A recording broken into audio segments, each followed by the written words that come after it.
Kabanata 721. Nagulat din si Merong Chingcheng sa nilalaman ng taya, hindi niya inaasahan na magkakaroon ng ganoong kalaking ambisyon si Lin Zuan. Number 1 sa listahan ng Xuanzan, okay, tataya ako sa iyo. Ngumiti si Merong Chingcheng at nagsabi, napakatitiwala mo, ngunit siguradong mananalo ako sa pagkakataong ito. Hindi naman. Bahagyang itinaas ni Lin Zuan ang sulok ng kanyang bibig. Pagkatapos, naghiwalay ang dalawa at pumasok sa kani-kanilang looban. Sinasabing nasa magkahiwalay na mga patio sila, ngunit ang aktwal na sitwasyon ay magkatabi ang dalawa. Dahil dito, naging walang magawa si Lin Zuan at kinailangan itong tanggapin sa huli. Matapos makapasok sa courtyard, casual na nag-set up si Lin Zuan ng isang defensive formation. Bagamat ito ay isang akademya, ang kanyang mga taon ng karanasan sa pakikipaglaban ay nagpaalala sa kanya na mas mabuting mag-ingat, at least mas magtatagal. Si Lin Zuan ay hindi nagmamadaling magsanay, ngunit kinuha ang dami ng mga tuntunin sa akademya. Ayon sa nakapulang nakasuot na elder, naitala nito ang paraan ng pagkuha ng mga espiritual na halaga. Sa isang lugar kung saan ang pamumuhay sa isang bahay ay nangangailangan ng mga espiritual na punto, dapat mong malaman kung paano makakuha ng mga espiritual na puntos, kung hindi, maaari kang mamuhay ng isang miserableng buhay. Nang maglaon, nagkaroon ng pangkalahatang pag-unawa si Lin Zuan. Mayroong maraming mga paraan upang makakuha ng mga espiritual na halaga, ang pinakakaraniwan ay dalawa. Ang una ay upang makumplito ang mga gawain na ibinigay ng akademya, at ang pagsasanay ay ang pagsasanay. Kung ang antas ng paglilinang ay mapabuti, ang espiritual na halaga ay automatikong makukuha. Bilang karagdagan, mayroong maraming mga pamamaraan. Tumingin si Lin Zuan at nakita niya na mayroong iba't ibang uri, isa na rito ang pagbibigay ng martial arts at mga kayamanan. Sa madaling salita, isinusumit ng mga mag-aaral ang kanilang mga kasanayan sa akademya, at ang akademya ay magbibigay ng kaukulang mga espiritual na halaga batay sa antas ng mga kasanayan. Magagawa ang pamamaraang ito, ngunit walang magbibigay ng kanilang mga pangunahing kasanayan. Sa halip, ang mga kasanayang nakuha mula sa labas ay maaaring ibigay. Ibigay ang mga kasanayan. Hinawakan ni Lin Zuan ang kanyang baba. Medyo marami siya sa kanyang mga kamay, kabilang ang ilang semi-earth level na martial arts, na nakuha sa pamamagitan ng pagpatay sa Lord of the Divine Bird Palace. Gusto mo bang ibigay ito? Kumunot ang noo ni Lin Zuan. Sikat ang Xianwu Academy sa kontinente ng Xianwu. Sa tingin ko dapat mayroong mga tao mula sa Divine Bird Palace sa akademyang ito. Kung matuklasan sila, maaaring hindi ito mabuti. Bukod dito, hindi niya alam ang relasyon sa pagitan ng Xianwu Academy at ng Major Forces, kaya mas mabuting mag-ingat. Kalimutan mo na ito, tingnan natin ang iba pang mga pamamaraan. Umiling si Lin Zuan. Hindi niya kailangang mag-alala tungkol sa solusyon sa pamamaraan, dahil magkakaroon ng malakihang auction sa Wenfeng City sa loob ng 3 buwan. Sa ganoong uri ng lugar, walang nagmamalasakit sa pinagmulan ng pamamaraan. Magsanay muna, at pagkatapos ay gawin ang misyon. Gumawa ng desisyon si Lin Zuan. Pagkatapos, inalis niya ang mga panuntunan sa akademya at kinuha ang 4-season sword technique. Ito ay isang set ng semi-terrestrial martial arts, na nahahati sa 4 na season, spring, summer, autumn at winter, na may iba't ibang estilo sa bawat season. Ayon sa sinabi sa itaas, kung ito ay may tugma sa 4 na magkakaibang artistikong konsepto, ang kapangyarihan ng 4-season sword technique ay maaaring mapakinabangan, level na martial arts. 4 na masining na konsepto. Nangangailangan ito ng napakataas na antas ng artistic conception, masasabing napakahirap ng 4-season sword technique.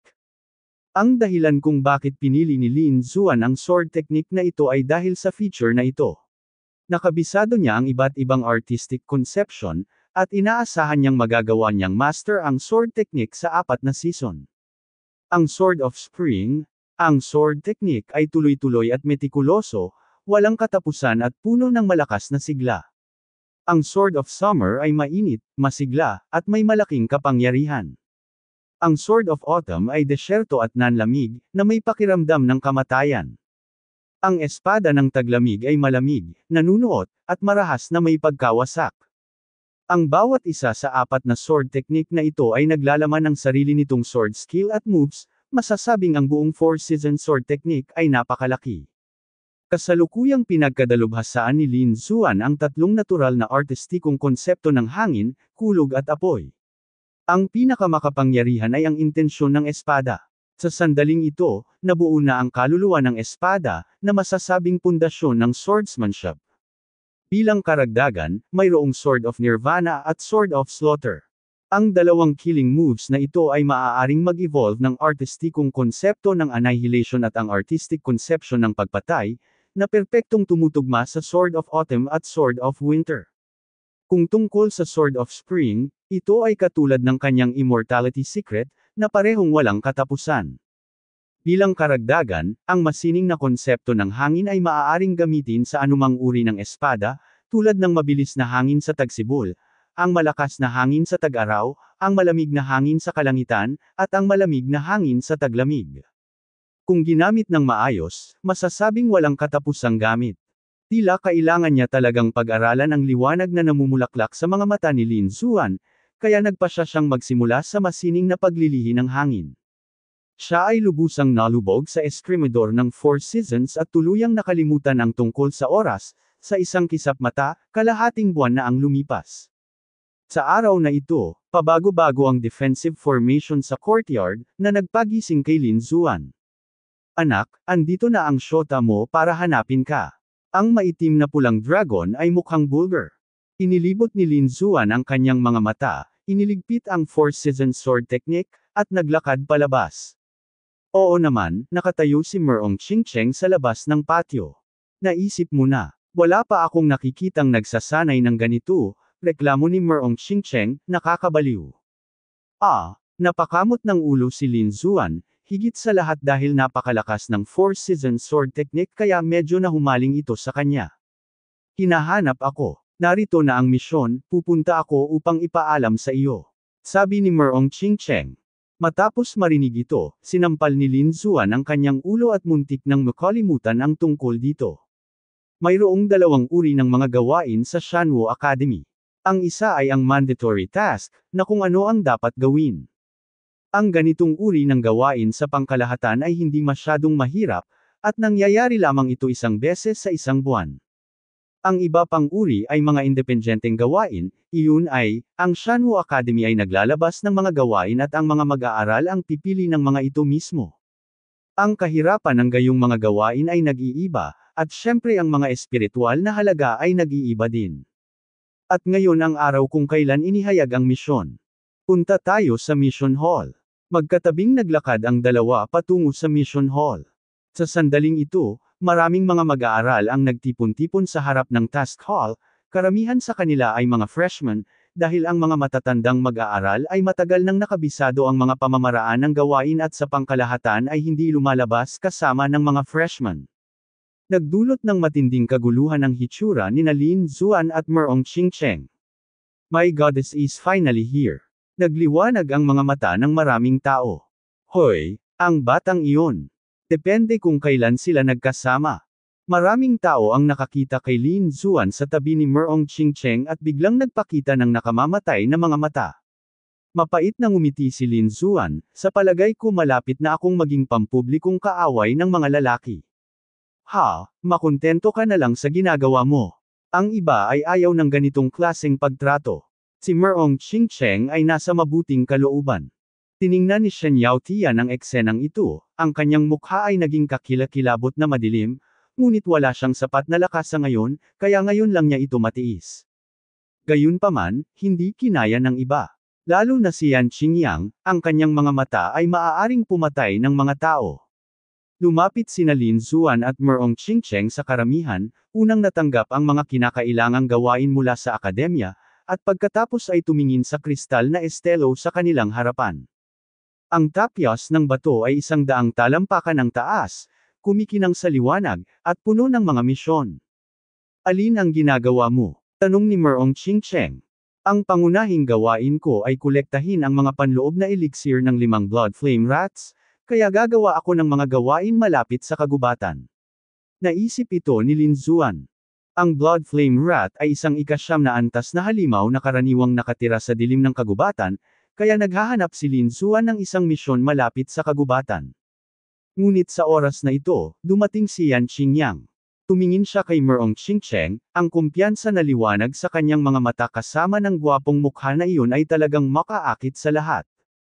Ang mga freshmen ay napakaingat sa pagpili ng mga gawain sa unang pagkakataon. Paano kung tulungan kita? Si Yan Qingyang ay nagpakita ng isang ngiti na sa tingin niya ay kaakit-akit. Lumapit si Yan Qingyang sa tabi ni Merong Qingcheng ng maganda, dahilan para mapasigaw ang hindi mabilang na mga babaeng disipulo. Gayunpaman, hindi ito pumukaw sa magandang impresyon ni Merong Qingcheng, at magalang siyang umiling bilang pagtanggi. Mukhang hindi mo pa alam ang identity ko. Yan Qingyang ang pangalan ko. I'm a student from the previous batch and also the vice president of the Daoist Association. Malaki ang tiwala ni Yan Qingcheng. Naniniwala siya na hanggat sinabi niya ang pangalan ni Dao Linghui, magugulat ang kabilang partido. Gayunpaman, nagkamali pa rin siya. Hindi nag-react si Merong Qingcheng, bagamat alam niya ang lakas nitong Daoist Spirit Society. Nang makitang hindi kumikibo si Merong Qingcheng, dumilim ang mukha ni Yan Qingyang. Hindi niya magawang magalit kay Merong Qingcheng, kaya tinitigan niya si Lin Xuan sa tabi niya. Anak, lumayo ka kung alam mo kung ano ang nangyayari. Kung hindi, huwag mo akong sisihin sa pagiging bastos ko, tawag ni Yan Qingyang. Agad na nagalit si Lin Xuan. Hindi mo masando ang mga babae, ngunit isa kang ligaw na halimaw. Bukod dito, naiinis din sa kanya ang pagiging mapagpakumbaba ng kabilang partido. Sa makatuwid, hindi pinansin ni Lin Xuan ang babala ni Yan Qingyang at sa halip ay nagtanong, tapos ka na bang pumili? Tara na. Ang mga langaw dito ay masyadong maingay. Natigilan ang lahat at napalingon. Nakita na nila ang nangyari noon, ngunit walang nang ahas na magsalita. Pagkatapos ng lahat, si Yan Qingyang ay isang makapangyarihang matandang estudyante, at may isang Dao Linghui sa likuran niya. Ang ganitong mga tao ay hindi isang bagay na maaari nilang guluhin. Gayunpaman, si Lin Xuan, isang bagong estudyante, ay tinawag na langaw ang kabilang partido. Ito ay humihingi lamang ng kamatayan. Anak, ano ang sinabi mo? Biglang nagalit si Yan Qingyang. Sabi ko may langaw dito, bakit ka nababalisa? Ngumisi si Lin Xuan, lawa ka ba? Nakakabaliw talaga. Nang marinig ito, tinitigan ni Yan Qingyang si Lin Xuan na may malungkot na mga mata, at isang malamig at nakakatakot na aura ang pumuno sa hangin at bumalot sa paligid. Kasabay nito, may ilang makapangyarihang mandirigma na naglalakad patungo sa gilid na ito, at ang mga aura ng mga taong iyon ay umabot na sa antas ng kagalang-galang. Bahagyang ipinikit ni Lin Xuan ang kanyang mga mata, at ang espiritu ng Dragon Sword sa kanyang katawan ay handa nang umalis. Hindi naman sa naghahanap siya ng gulo, nakakainis yung ibang tao na parang mahina. Kung hindi siya lumaban, ang mga taong ito ay maaaring gumawa ng isang bagay na kabalbalan. Bukod dito, matagal na niyang naramdaman ang pag-alit na mamamatay tao na aura mula sa kabilang partido. Maya-maya ay magiging kaaway niya siya, at hindi tatanggapin ni Lin Xuan ang kanyang galit. Nakapili na ako, tara na. Sabi ni Merong Qingcheng. Nakita niya na maraming tao sa kabilang panig at nag-aalala na si Lin Xuan ay magdurusa. Sinulyapan ni Lin Xuan si Yan Qingyang at ang iba pa, pagkatapos ay nagkibit balikat, ayos lang, ayoko rin na napapalibutan ako ng grupo ng mga langaw. Pagkatapos, tumalikod siya at umalis kasama si Merong Qingcheng. Ang batang ito ay naghahanap ng kamatayan. Ang ilang mga mandirigma na dumating ay may nakamamatay na mga tingin sa kanilang mga mukha. Kuya Yang, tuturuan ko siya ng leksyon, sabi ng isa sa mga binata na nagngangalit ang mga ngipin. Oo, ipaalam sa kanya kung gaano kalakas ang Daoist Society natin. Sumang-ayon ang ilan pang mga tao. Okay, ingat. Bagamat freshman ang kalaban, nalampasan na rin niya ang ikalimang palapag ng trial tower. Sabi ni Yan Qingyang sa malalim na boses. Okay, Kuya Yang, hindi mo naman alam ang lakas ko. Nalampasan ko ang ikalimang palapag ng trial tower kalahating taon na ang nakalipas. Ngumiti ang binata, ipapaalam ko sa kanya na bilang isang freshman, kailangan mong kumilos sa iyong buntot sa pagitan ng iyong mga binti. Kumislap kurap ang kanyang anyo, naglahong parang usok. Makikilos si Dao Linghui. Ang batang nagngangalang Lin ay malalagay sa alanganin. Umisi si Shen Yaotian sa kanyang puso nang makita ang eksenang ito. Umalis sina Lin Zuan at Merong Qingcheng sa Mission Hall at naglakad palabas ng akademya. Aalis na ako. Sa lakas mo, hindi dapat magkaroon ng anumang panganib. Kumaway si Lin Zuan. Mag-ingat ka, nag-aalala ako na ang mga taong iyon ay magdudulot ng gulo sa iyo. Seryosong sabi ni Merong Qingcheng. Ibig mong sabihin ng mga langaw na iyon. Huwag maliitin ang mga ito, sila ay mga miyembro ng Daoist Spiritual Association. Ano ang magiging Daoling? Tanong ni Lin Zuan. Maraming mga disipulo sa akademya, napakaraming mga lipunan ang natural na nabuo, at ang espiritual na lipunang ito ay isa sa mga mas makapangyarihan. Higit pa rito, hindi maaaring maliitin si Yan Qingyang. Siya ay nasa Zuan-Zun list. Tao Linghui, alam ko ang Zuan-Zun list. Nag-iingat si Lin Zuan.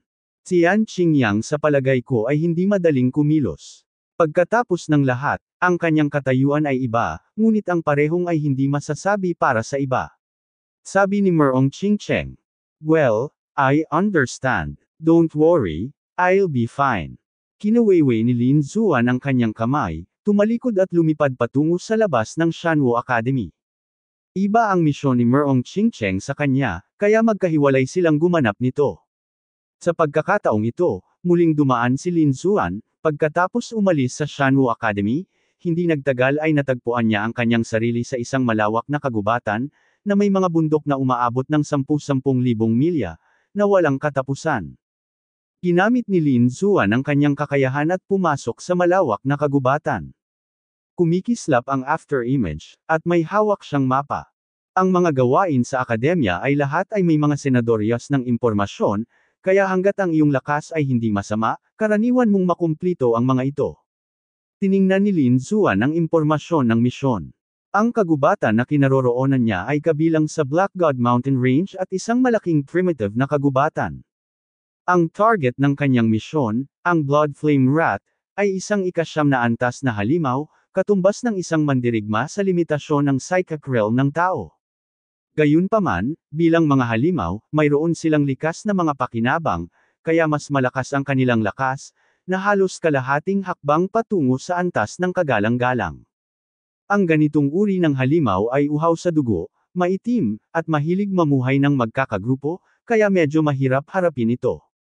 Tingnan muna natin at pagkatapos ay mag-usap. Inalis ni Lin Zuan ang impormasyon ng misyon at binilisan ang pagtakbo. Tumayo siya sa tuktok ng puno at patuloy na tumatalon, na umaabot sa 100 talampakan bawat oras. Kasabay nito, ginamit niya ang kanyang kapangyarihang kaluluwa upang maghanap ng buong lakas. Kasabay nito, sa malayo sa kanyang likuran, ay may isang alon ng itim na usok, na sumusunod sa maingat.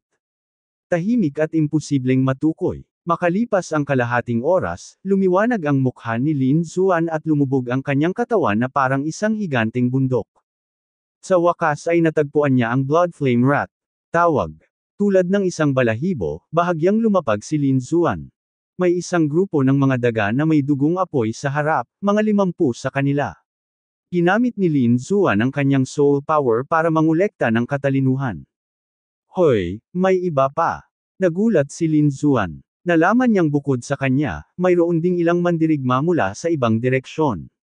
Ngunit ang mga damit ay hindi katulad ng sa Shanwo Academy. Marahil sila ay mga tao mula sa ibang puwersa. Hindi gumalaw si Lin Zuan, ngunit tahimik na nagmamasid. Sa di kalayuan, 3 figure ang nakatitig. Kabilang sa kanila ang 2 nasa katanghaliang gulang na mandirigma, isa sa kanila ay isang kagalang-galang na magsasaka at ang isa ay isang kalahating hakbang na kagalang-galang. Mayroon ding isang nakababatang lalaki na mukhang kinakabahan sa sandaling iyon. Uncle Wang, is this really okay? Hindi mapakali na tanong ng binata. Huwag kang mag-alala, young master, hanggat sabay-sabay nating akitin ang isang dugong apoy na daga, tiyak na walang panganib. Bueno, sa pagkakataong ito kailangan nating makuha ang puso ng Blood Flame Rat. Naikuyom ng binata ang kanyang mga kamao. Ngumiti ang nasa katanghaliang gulang na lalaking nakaitim at mabilis na nagsindi ng hugis ahas na insenso, at isang kakaibang amoy ang natangay sa hangin. Ngunit hindi nagtagal, pinatay ng nasa katanghaliang gulang na lalaki ang hugis ahas na insenso at naghintay ng mabuti.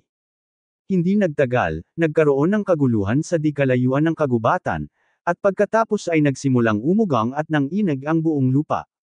Kasama nito, may pulang ambon ng dugo at isang makapal na masamang espiritu. Mag-ingat, darating ang blood flame rat, sigaw ng nasa katanghaliang gulang na lalaking nakaitim.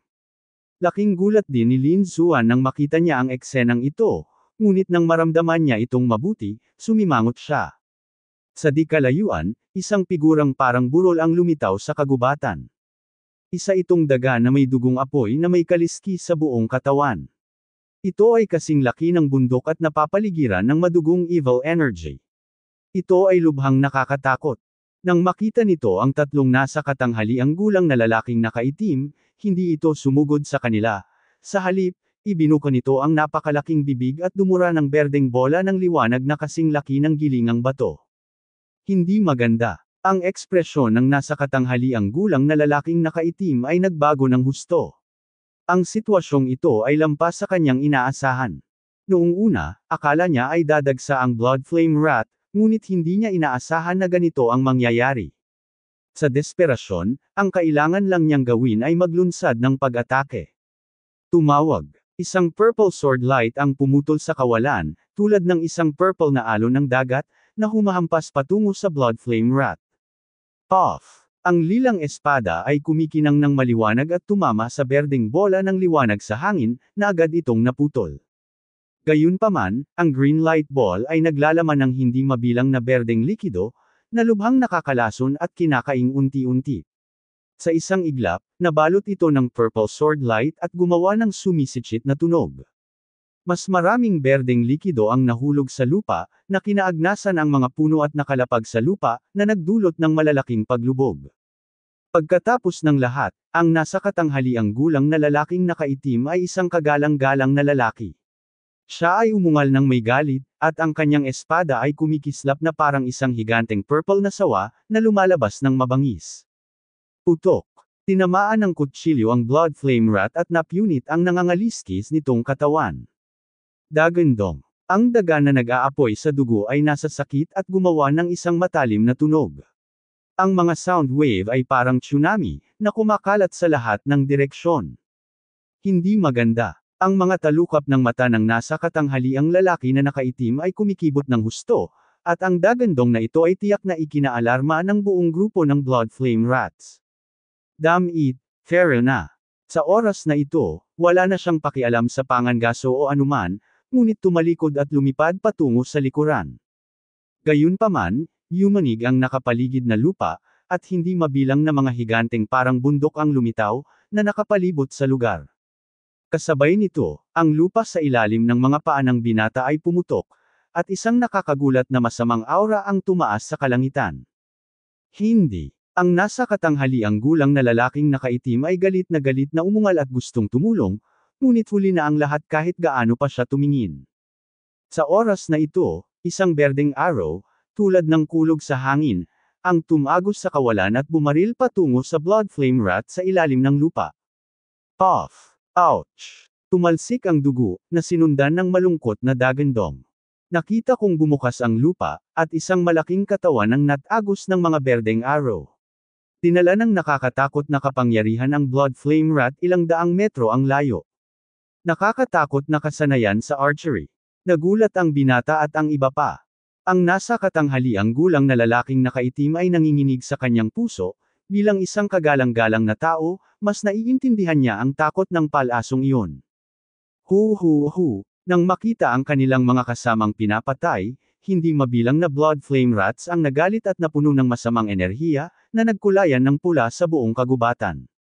Ang kanilang mga mata ay lahat nakatitig sa likod, kahit ang nasa katanghaliang gulang na lalaking nakaitim na bundok ay hindi maalis ang kanyang mga mata. Sa likuran, nag-iba-iba ang kawalan, at isang gwapong binata na nakaasul na kamiseta ang lumakad sa ere, na may hawak na gintong busog at palaso sa kanyang kamay. Salamat, Batang Bayani, sa pagkukusa. Laking gulat nilang tatlo nang makitang napakabata ng bisita. Wala lang, nagmi-mission lang. Ang binatang ito ay natural na si Lin Zuan. Sa pamamagitan ng kanyang kapangyarihang kaluluwa, matagal na niyang natuklasan ang Blood Flame Rat sa ilalim ng lupa at naglunsad ng pag-atake sa kritikal na sandali, na nagligtas sa buhay ng binata. Task, maingat na tanong ng nasa katanghaliang gulang na lalaking nakaitim, ang batang bayani ba ay isang disipulo ng Shanwo Academy? Tumanggo si Lin Zuan, at saka muling binuksan ang Thunder Bow, at sunod-sunod na lumipad palabas ang mga berdeng arrow. Ang bilis ay napakabilis na hindi makareact ang mga tao. Puff puff. Sa isang iglap, 3 daga ang pinaputukan ng dugo, at ang malaking katawan ay ipinako sa lupa. Sumisikip. Napabuntong hininga ang nasa katanghaliang gulang na lalaking nakaitim, nakakatakot ang lakas. Lalong naiinggit ang binata at tuwang-tuwa na kinuyam ang maliliit na kamay. Galit na galit ang mga daga sa paligid niya, at lahat sila ay sumugod kay Lin Zuan na may pulang mata. Dahil sa sitwasyong iyon, gusto kong hatiin ito sa kalahati. Hindi, batang bayani, mag-ingat ka, paalala ng nasa katanghaliang gulang na lalaking nakaitim.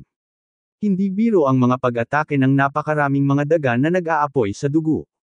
Gaano man sila kalakas, ang takot ay mahirap labanan. Maliban kung ito ay isang pangalawang antas na kagalang-galang. Sa pagtingin sa mga daga na nagmumula sa dugo mula sa lahat ng direksyon, si Lin Zuan ay nakatayo ng mahinahon, at pagkatapos, nagpakawala siya ng nakakagulat na dagandong na bumaril sa langit. Napakababa ng boses, parang dragon na umuungal. Buzz! Sa sandaling lumabas ang tunog na ito, ang mga katawan ng Blood Flame Rats ay nanginag, ang kanilang mga mata ay nagpakita ng takot, at marami sa kanila ang yumuko at nanginginig. Iyan ay takot mula sa kaluluwa. Sa susunod na sandali, lahat ng mabangis at masasamang halimaw na iyon ay tumakas, naging mga bahid ng dugo, sumugod sa kagubatan at mga taluktok ng bundok, at tumakas. Humihiging. Sinamantala ni Lin Zuan ang pagkakataon na barilin muli ang 2 Blood Flame Rat. Grupo lang sila ng mga halimaw, pero kumikilos sila ng ligaw laban sa akin. Hindi ako nagpapakita ng kapangyarihan ko.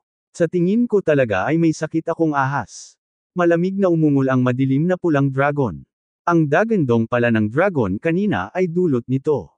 Bilang miyembro ng banal na angkan ng dragon, isinilang siya na may panunupil na epekto ng mga halimaw na iyon, lalo na ang mga daga na sunog sa dugo, na hindi niya kayang kalabanan. Sa ibaba, ang 3 nasa katanghaliang gulang na nakaitim ay ganap na natigilan. Ang pamamaraang ito ay isang himala lamang. Gusto ko lang ng demonyong kristal ng Blood Flame Rat. Sabi ni Lin Zuan sa 3 tao sa ibaba. Bayani ko, sandali. Natauhan silang 3 at nagsimulang humarap sa katawan ng Blood Flame Rat. Hindi nagtagal, lumitaw ang 5 kristal na demonyo na kasing laki ng kamao sa harap ni Lin Zuan. Napakadelikado dito, mangyaring mag-ingat. Inalis ni Lin Zuan ang demonyong kristal at nagbabala, pagkatapos ay naging liwanag ng espada at nawala. Dare I ask the hero's name? Sigaw ng mandirigmang nakasuot ng itim. Lin Zuan. Dr. Lin, ang kabaitang ito ay maaalala magpakailanman ng ating pamilya Wang. Uncle Wang, great, we have the heart of the Blood Flame Rat. Natuwa din ang binata. Napakalakas ng mga mandirigma sa Shanwo Academy. Buti sana kung makapasok ako. Natatakot ako na ang bayani ay isang tao sa Xuanzhen list. Ang mga ordinaryong alagad ng akademya ay hindi kasing lakas niya. The middle-aged man in black murmured, "Fair na, hinihintay pa tayo ng pamilya." Pagkatapos ay mabilis na umalis ang 3 tao. Pagkaalis nila, lumabas ang tipak ng berdeng usok at unti-unting naging figure. Ang busog at palaso, ang lakas ng hangin at kulog, ay medyo kawili-wili. Ngumisi ang figure at saka lumutang sa malayo. Ang direksyong iyon ay eksaktong direksyon na iniwan ni Lin Zuan noon.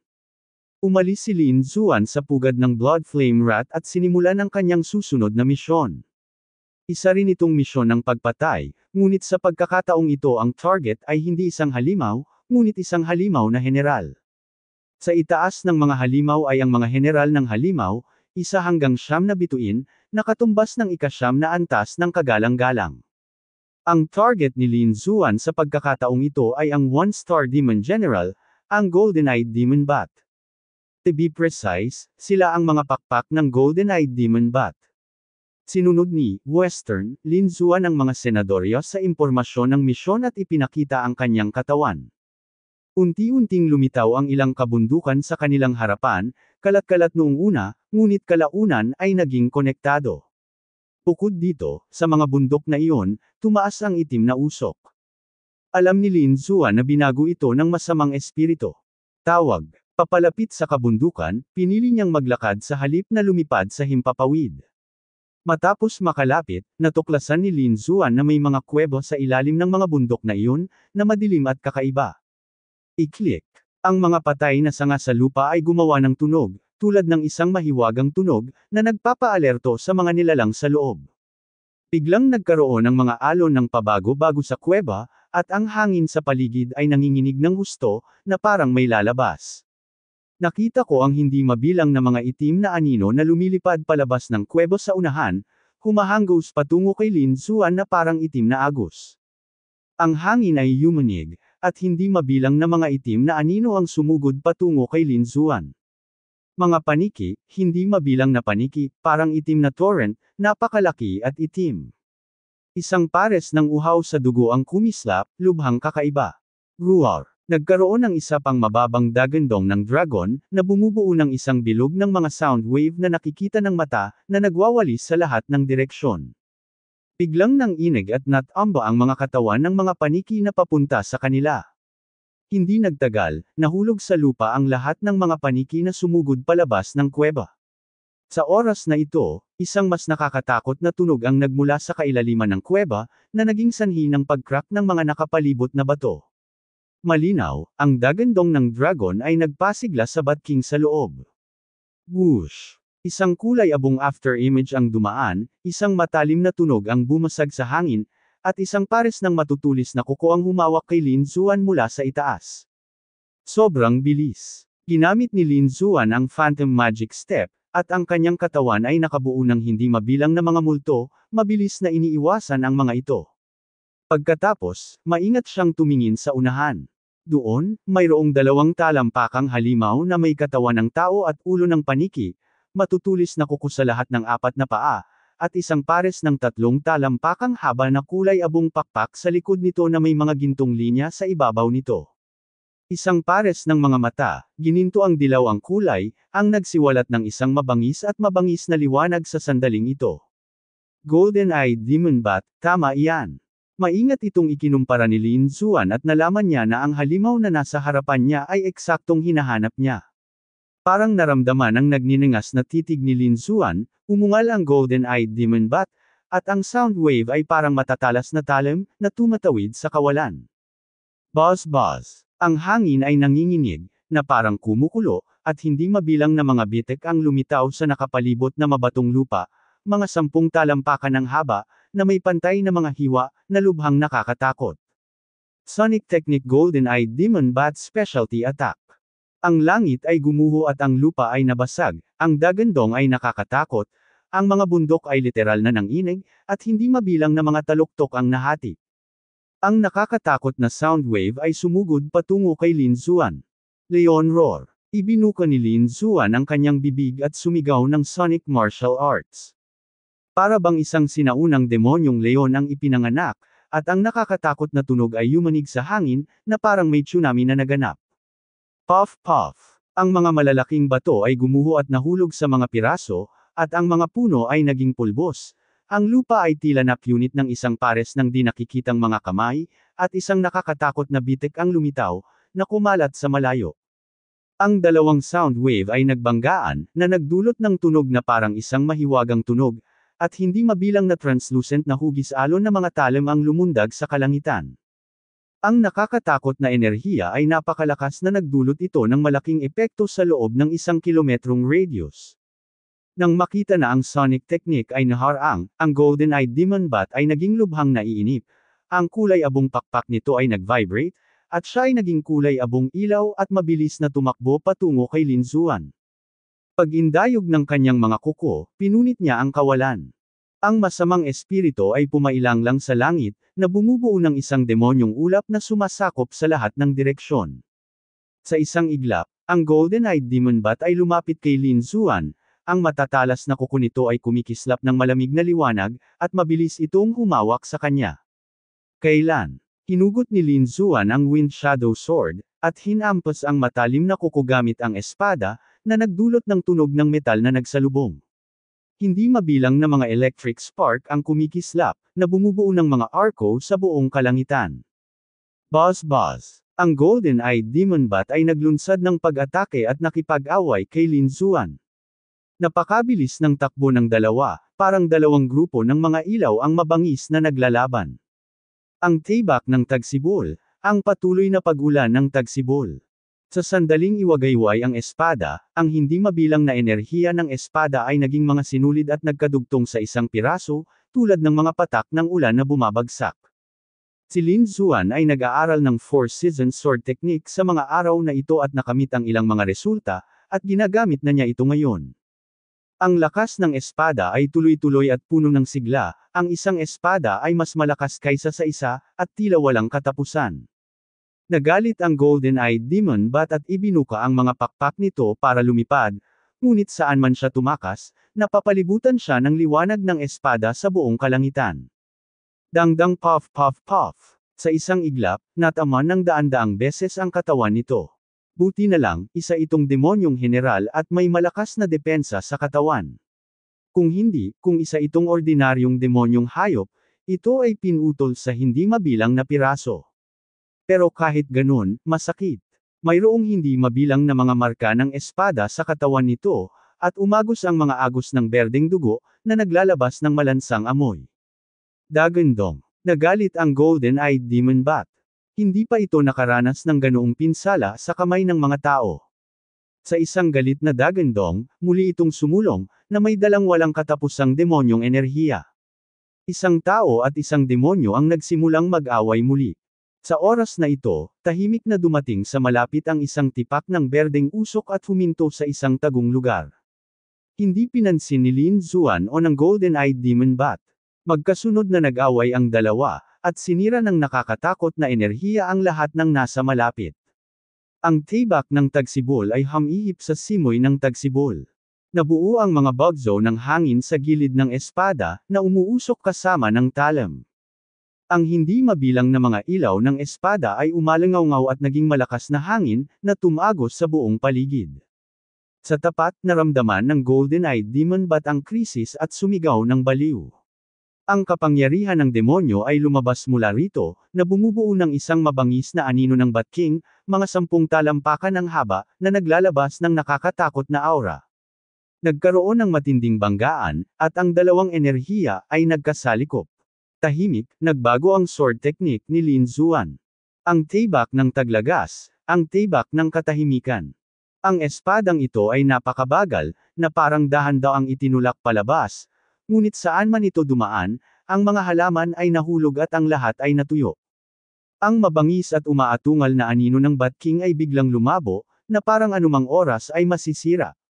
Pakiramdam na inaagawan na ang buhay nito, ang Golden-Eyed Demon Bat ay natakot at hindi mapakali. Sa sandaling lumitaw ang mga ripple, pakiramdam ng mga tao ay nanginginig ang kanilang mga kaluluwa. Boy, this should be its bloodline demon method, sabi ng Dark Red Dragon sa kanyang boses. Nag-iingat si Lin Xuan, ang kapangyarihang ito ay maaaring magbanta sa kanya. Ang espada ng taglamig, pagpatay sa lamig. Napuno ng hangin ang nakakatakot na nakamamatay na hangarin, at pagkatapos ay lumabas ang kapangyarihan ng kaluluwa ng Dragon Sword. Ang espadang ito ay napakalakas. Isang liwanag ng espada ang bumunot, at nahati ang espasyo. Ito ay kasing ganda ng mahabang ilog ng kamatayan, na nakagugulat sa lahat ng direksyon. Boom! Ang lakas ng espada ay lumundag at tumama sa gintong sinulid, nabasag ito sa lugar, at pagkatapos ay mabilis na nilaslas patungo sa Golden-Eyed Demon Bat. Kasabay nito, ang berdeng usok sa kadiliman ng sulok ay mabilis na lumutang patungo kay Lin Xuan. I-click. Buong lakas na lumaban ang Golden-Eyed Demon Bat, ngunit nahati pa rin ito sa kalahati, at damanak ang berdeng dugo sa buong lupa. Gayunpaman, sa sumunod na sandali, tumayo ang lahat ng balahibo sa katawan ni Lin Xuan, at nakaramdam siya ng nakamamatay na layunin ng pagpatay. Buzz! Sa isang iglap, natakpan ng pulang lotus na baluti ang kanyang katawan. Ding! Isang malinaw na boses ang umalingaw sa kanyang likuran, na sinamahan ng nakakatakot na kapangyarihan. Sa kabutihang palad, ang sandata ng Red Lotus ay napakalakas at nakaharang sa nakamamatay na pag-atake, ngunit ang puwersa ay naging dahilan upang lumipad si Lin Xuan. Ang malaking puwersa ay tumama kay Lin Xuan, na naging dahilan upang siya ay lumipad ng patiwarik sa hangin na parang bulalakaw. Sa pagtapak sa Phantom Magic Step, ang katawan ni Lin Xuan ay gumalaw patagilid sa hangin, na nagpakawala ng nakakatakot na puwersa. Hoy, paano ito mahahadlangan? Ang boses ng pagtataka. Pinigilan ni Lin Xuan ang lahat ng enerhiya at dugo sa kanyang katawan, biglang lumingon, ang kanyang mga mata ay parang mga sinag ng espada, malakas sa lahat ng direksyon. Ikaw! Nagdilim ang mukha ni Lin Xuan nang makita niya ang mandirigma na sumilip sa kanya mula sa likuran. Ang taong iyon ay hindi isang tao, ngunit ang binata na nasa tabi ni Yan Qingyang noon. Defensive armor, boy, hindi ko inaasahan na magkakaroon ka ng ganoong kayamanan at magagawa mong labanan ang aking pag-atake. Laking gulat ni Chu Tianhao. Tiningnan niya ang pulang lotus armor sa katawan ni Lin Xuan, puno ng kasakiman ang kanyang mga mata. Anak, sayang ang ganitong kayamanan sa iyo. Bakit hindi mo nalang ipaubaya sa akin? Baka mailigtas ko ang buhay mo. Malamig na sumangot si Lin Xuan, naging malamig ang kanyang ekspresyon, sabi ko, ayaw ko sa langaw. Simula nang pumunta ka dito para hanapin ang kamatayan, hindi mo na ako masisisi. Sabi ko ayaw ko sa langaw. Dahil sabik kang maghanap ng kamatayan, hindi mo ako masisisi. Malamig ang boses ni Lin Xuan.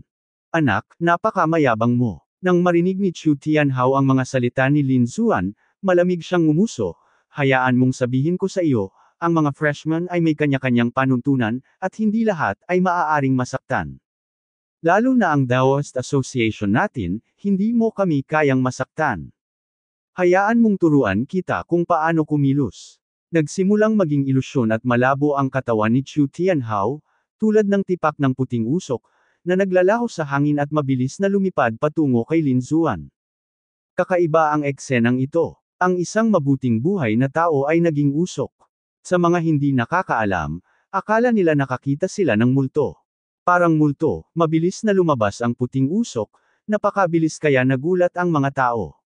Ang tibak ng tagsibol, ang patuloy na pag-ulan ng tagsibol. Itinulak palabas ang Fengying Sword, at ginamit muli ni Lin Xuan ang Four Seasons Sword Technique. Sa isang iglap, ang espasyo sa harap ay napuno ng pinong liwanag ng espada, na nagpatuloy, na bumubuo ng isang kurtina ng espada. Tulad ng tuloy-tuloy na ulan sa tagsibol, ang espasyo sa harap ay napuno ng liwanag ng espada, na tinatakan ang lahat. Haha, walang kwenta. My martial spirit is smoke, intangible and intangible. You can't hurt me at all. Isang mayabang na boses ang tumunog, at pagkatapos ay mabilis na dumaan ang puting usok sa siksik na liwanag ng espada at lumutang patungo kay Lin Xuan na buo. Kakaiba ang sitwasyon, sa kalangitan na puno ng liwanag ng espada, isang bola ng puting usok ang maluwag na lumutang ng walang anumang sagabal. Sa hangin, ang usok ay dahan-daang namumuo at mabilis na nabuo ang figure ni Chu Tianhao. Ang puting ambon ay makapal sa ibabaw ng kanyang kamao, at ang nakakatakot na kamao ay mabilis na tumama.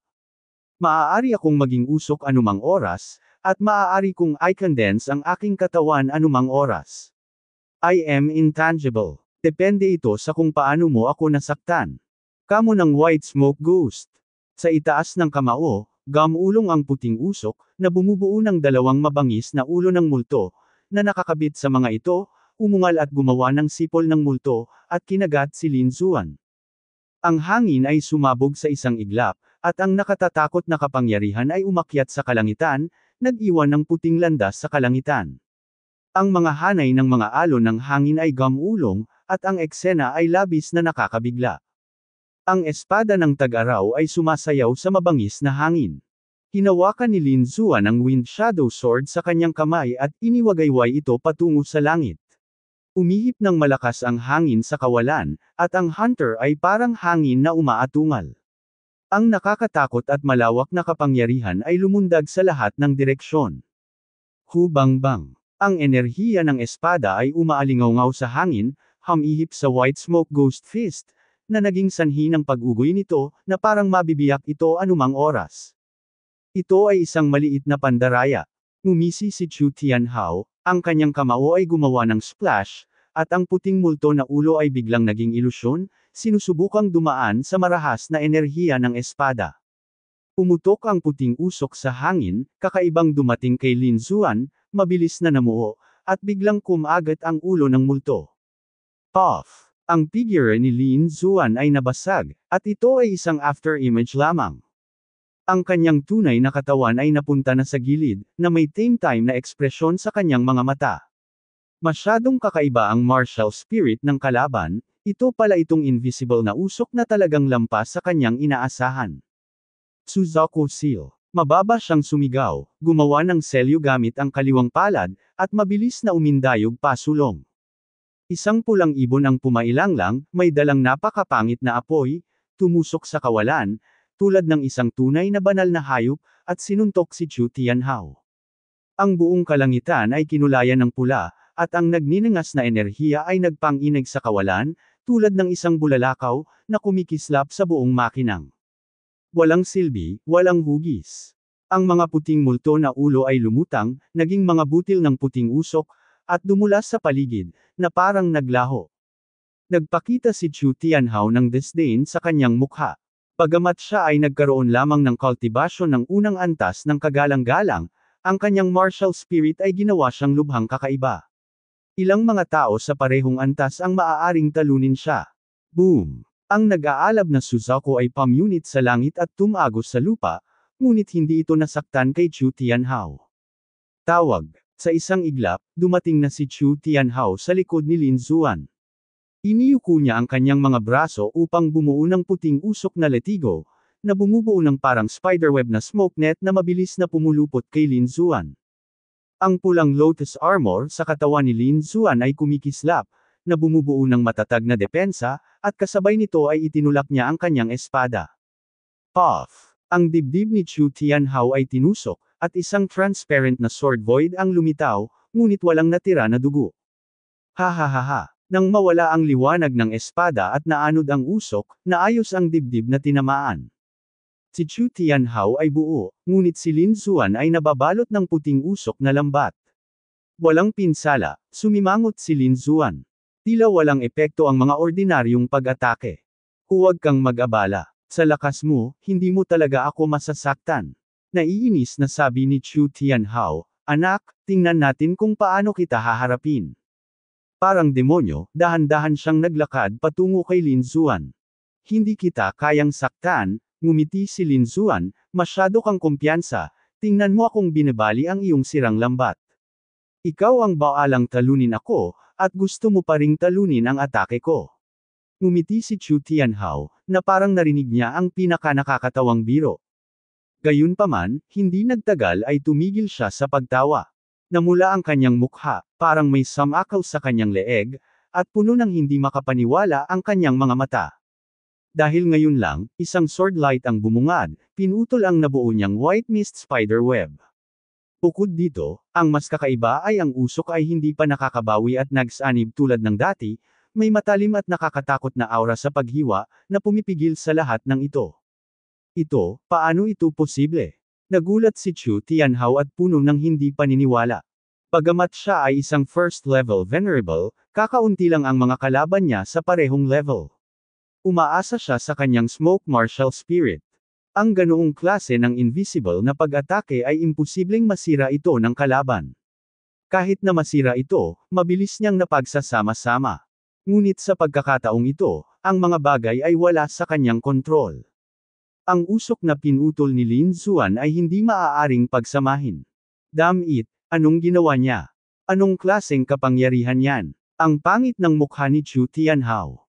Kung nagulat siya ngayon, kilabot siya sa susunod na sandali. Dahil nakita niya si Lin Xuan na tumutusok sa langit gamit ang kanyang Kuji sword, na agad na nagpakalat ng usok sa itaas. Lumamlam ang usok at saka naglaho sa langit. Ano, imposible ito. Nataranta si Chu Tianhao. Ginamit niya ang lahat ng kanyang lakas para maramdaman at nalaman niyang nawala na talaga ang usok. Imposible, paano nangyari ito? Siya ay natakot sa kanyang puso at tumingin kay Lin Xuan, bahagyang nanginginig. Ito kaya ang martial spirit niya. Nalilito si Chu Tianhao. Sa katunayan, tama ang kanyang hula, iyon ang kapangyarihan ng Great Dragon Sword Soul ni Lin Xuan.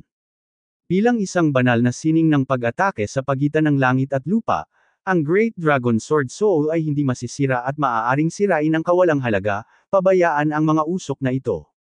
Sa makatuwid, nang gamitin ni Lin Xuan ang kapangyarihan ng Great Dragon Sword Soul, madali niyang pinutol ang usok. Pagkatapos, ginamit niya ang kapangyarihan ng paglipol sa Kuji Sword para mawala ang usok. Masasabing si Lin Xuan ay naging kaaway ni Chu Tianhao.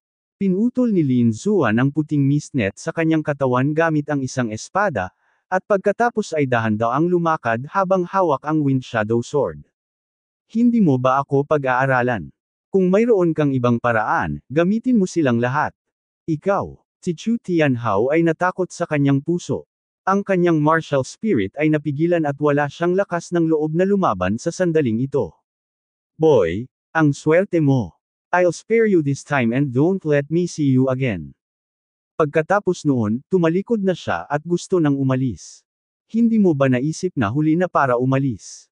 Umisi si Lin Xuan at ginamit ang kanyang kakayahan sa katawan upang i-condense ang hindi mabilang na figure, pinupunan sila sa lahat ng direksyon at hinarangan ang daan ng kalaban. Bakit hindi mo ako hayaang turuan ka kung paano kumilos? Bakit hindi mo ako hayaang turuan ka kung paano kumilos? Ang parehong mga salita ay ibinalik ni Lin Xuan sa sandaling ito. Kung sino pa man iyon, siguradong sasampalin siya ni Chu Tianhao. May nang-ahas na turuan siya kung paano kumilos sa lahat ng bagay. Pero ngayon, wala siyang lakas ng loob na kumilos. Ang martial spirit ni Lin Xuan ay napakalakas kaya napigilan nito ang kanyang martial spirit. Ngayon, labis niyang pinagsisihan kung bakit kailangan niyang maging matapang at gawin ang gawaing ito. Bakit hindi mo sinisiyasat ang background ni Lin Xuan bago pumunta dito? Kung alam niyang napakalakas ni Lin Xuan, baka hindi siya sasama.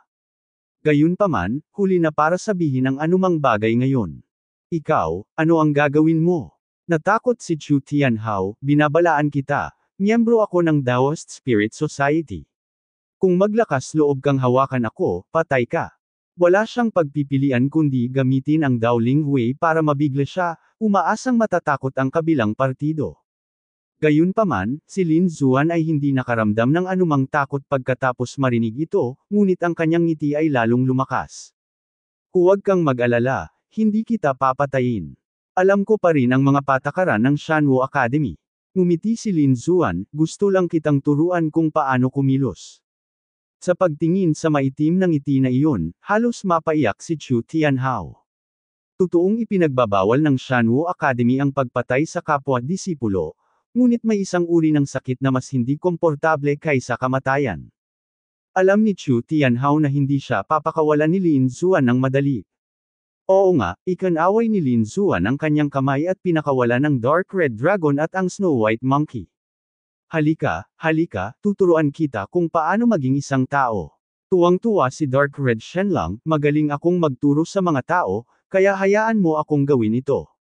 Ang Snow White Monkey ay parehong nasa sabik at masayang sumayaw. Snake Spirit. Sumigaw si Chu Tianhao. Damn it, bakit ka nagsasalita? I really need to educate you. Ang madilim na pulang dragon ay hindi nasisiyahan, bata, itali mo siya. Makatakas. Nabaliw si Chu Tianhao sa kanyang puso, at ang kanyang katawan ay naging hindi mabilang na puting usok at tumakas sa lahat ng direksyon. Ito ang kanyang lihim na paraan ng pagtakas. Hanggat may bakas ng puting usok na tumakas, maaari na siyang umalis. Gayunpaman, minamaliit pa rin niya ang Dark Red Dragon at ang Snow White Monkey. Sa pagtingin sa puting usok na lumilipad kung saan-saan, ang madilim na pulang banal na dragon ay paulit-ulit na nanunuya, winawagayway ang kanyang pulang dragon claws, mabilis itong nag-deploy ng isang pormasayo na sumasakop sa 100 metro sa radius. Pagkatapos, isang kakaibang puwersa ang nabuo sa loob ng formation, na nagpapahintulot kay Chu Tianhao na lumitaw. Pagkatapos, isang kulog ang kumikislap ng nakakasilaw na kidlat, at agad na sumugod patungo kay Chu Tianhao. Ang sitwasyon ay parang ugong ng dumadagandong na dragon. Buzz! Sa isang iglap, ang kulog at kidlat ay naging linear na liwanag, na nahuli kay Chu Tianhao. Walang chi no chi. Tuwang-tuwa ang Snow White Little Monkey kaya na-trap nito ang kalaban gamit ang Thunder Whip sa kamay nito. Puff! Sa isang casual na paghila, si Chu Tianhao ay hinayla pababa. Umiikot ang ulo ni Chu Tianhao at hindi siya makapaniwala. Sa pagkakataong ito, pinatay ng dalawang halimaw si Lin Zuan nang hindi ginagamit ang kanyang mga kamay. Ano bang meron sa mundong ito? Pakiramdam niya ay hindi niya kayang makipagsabayan sa takbo ng mundo.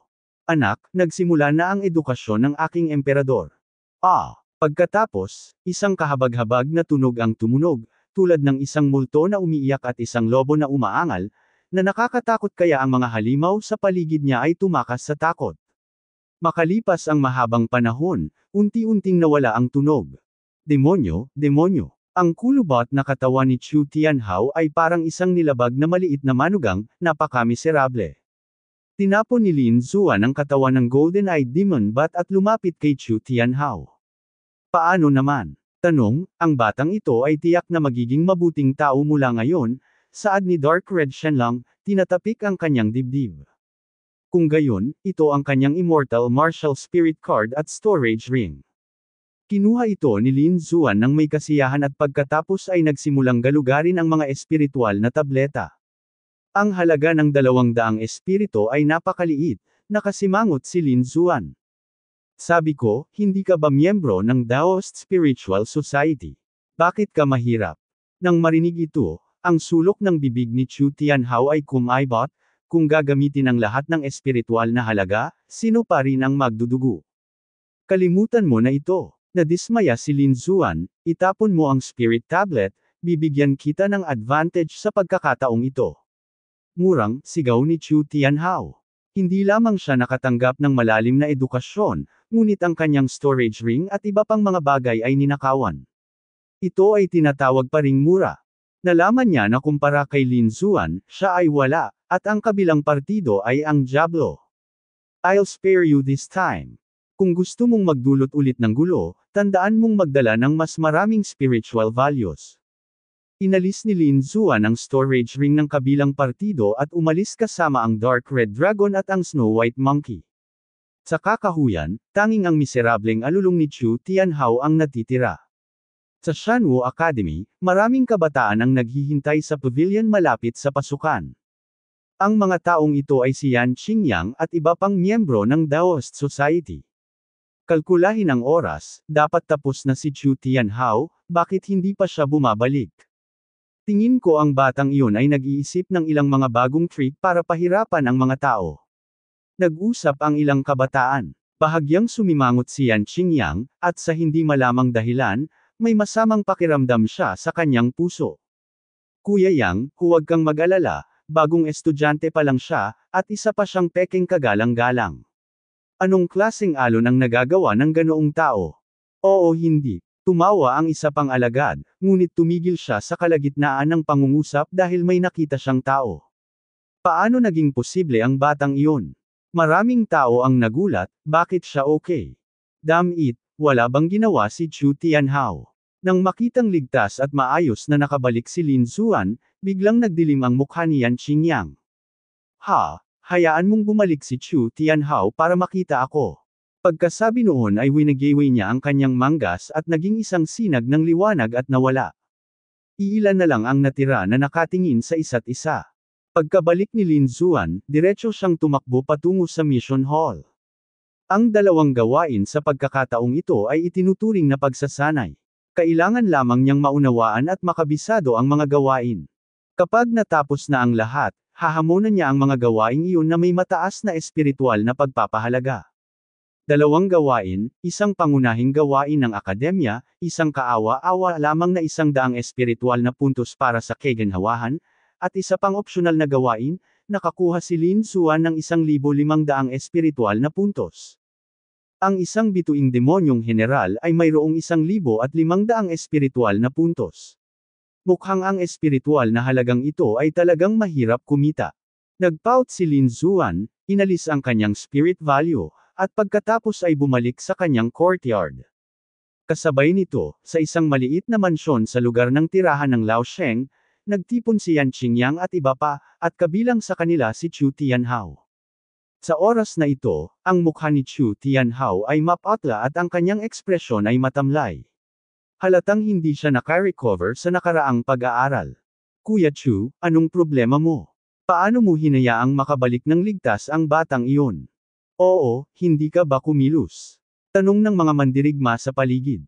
Mabagsik din ang mukha ni Yan Qingyang, dapat bigyan mo ako ng paliwanag sa nangyari. Nang magtanong ang lahat, tila may iniisip si Chu Tianhao, at biglang nanginig ang kanyang katawan. Mahina niyang sinabi, kumilos ako, ngunit nabigo. Paano posible na bumagsak ka? Hindi naniwala ang lahat. Napakalakas ng smoke martial spirit mo, paano malalabanan ng kabilang partido? Walang kwenta. Mas kakaiba pa ang martial spirit ng kabilang partido. It's completely my nemesis. Umiling si Chu Tianhao. Ayaw niyang magdetalye. Kung tutuusin, ito ay may kaugnayan sa kanyang kasaysayan ng kahihiyan. Kuya Yang, napaka-weird ng batang yan. Napakalakas ng martial spirit niya. Wala akong laban sa kanya. Pagkatapos noon, umalis na mag-isa si Chu Tianhao nang hindi naghihintay na may magre-react. Kakaiba at mabangis. Natigilan ang lahat. Kung titignan ang hitsura ni Chu Tianhao, kitang-kita na nakaranas siya ng malaking kawalan. Napakahirap ba talagang harapin ang kabilang partido? Lalong nagsalubong ang mga kilay ni Yan Qingyang, at sinabi niya sa malalim na boses, magpadala ng isang tao upang alamin ang mga detalye ng batang iyon. Kailangan nating malaman ng malinaw.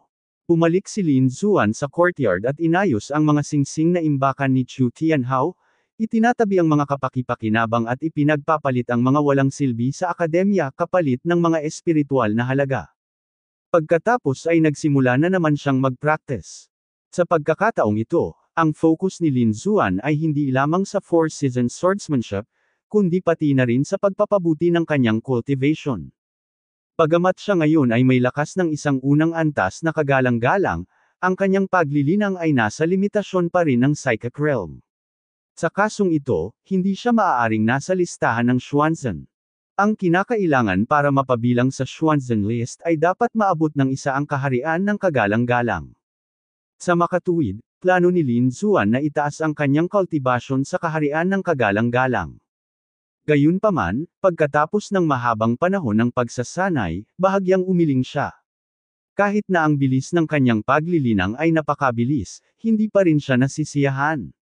Nabalitaan ko na may iba pang spirit gathering arrays sa academy. Hindi ko alam kung gaano kabisa ang advanced spirit gathering arrays na iyon. Ang lugar kung saan siya nakatira ay ang pinaka-ordinaryong spirit gathering array.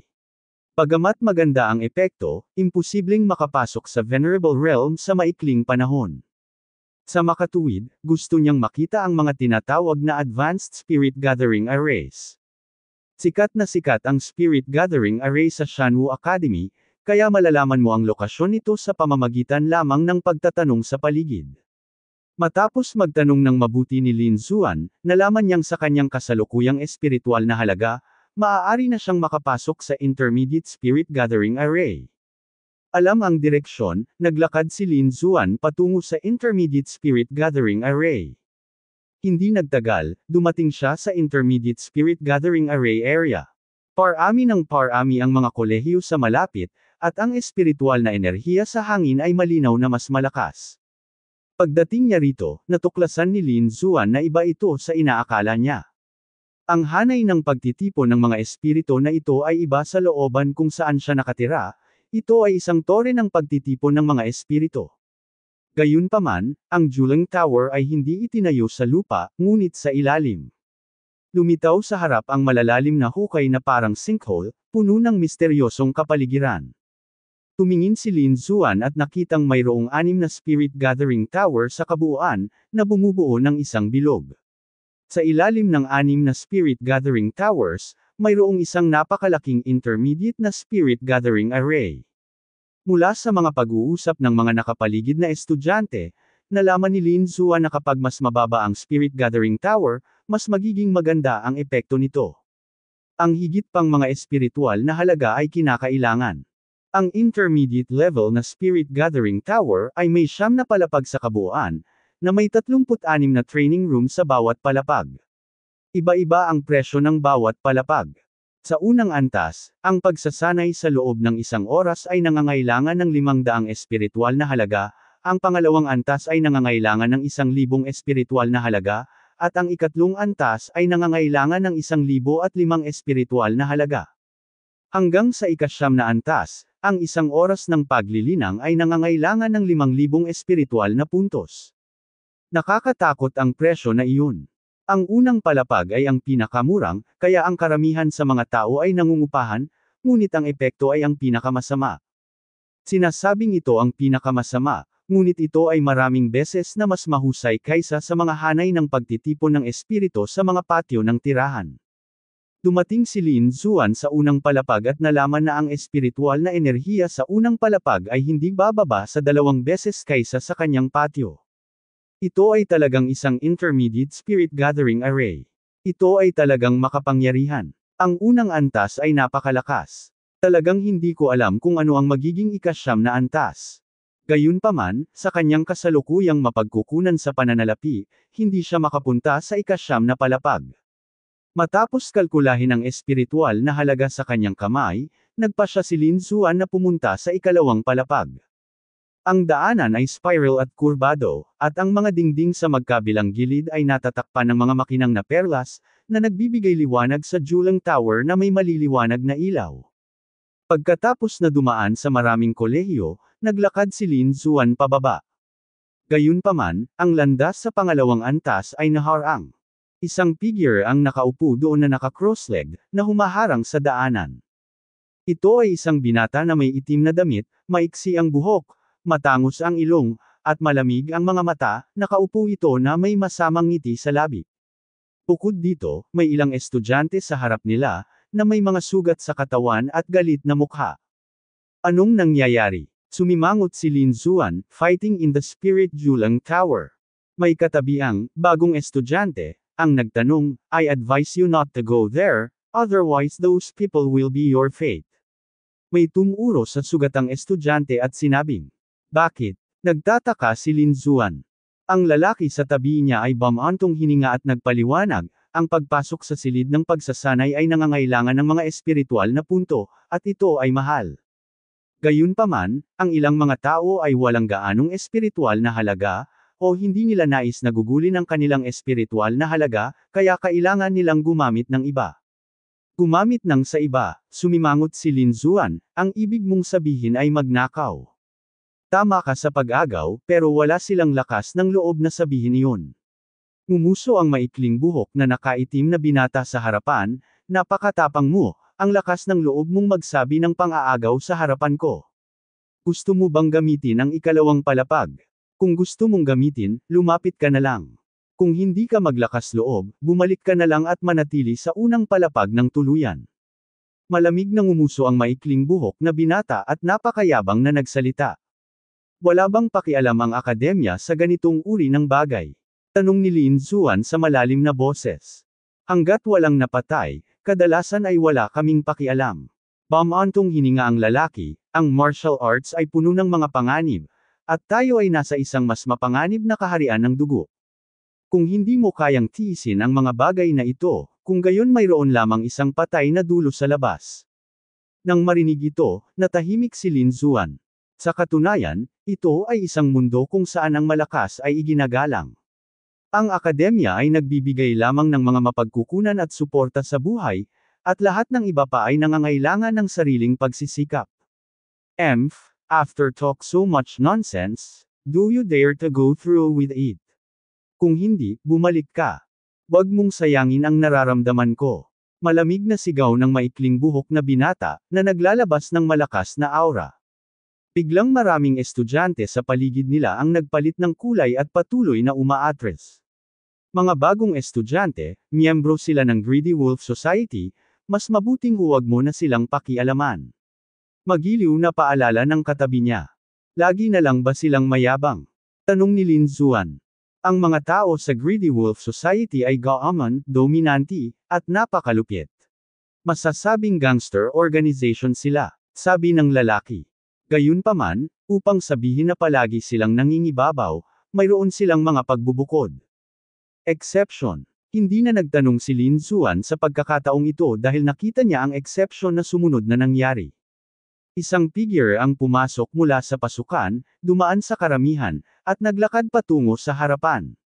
Nakasuot ng puting sando ang binata at walang batik-batik, bagaman wala siyang blooming aura, may dala siyang malakas na aura, parang mataas na bundok, dahilan para mapatingin sa kanya ang mga tao. Nang makita ang binata na nakaputi, nagulat ang maikling buhok na nakaupo sa lupa, saka mabilis na tumayo, tumabi, at gumawa ng paraan para sa kanya. Tapikin-tapik.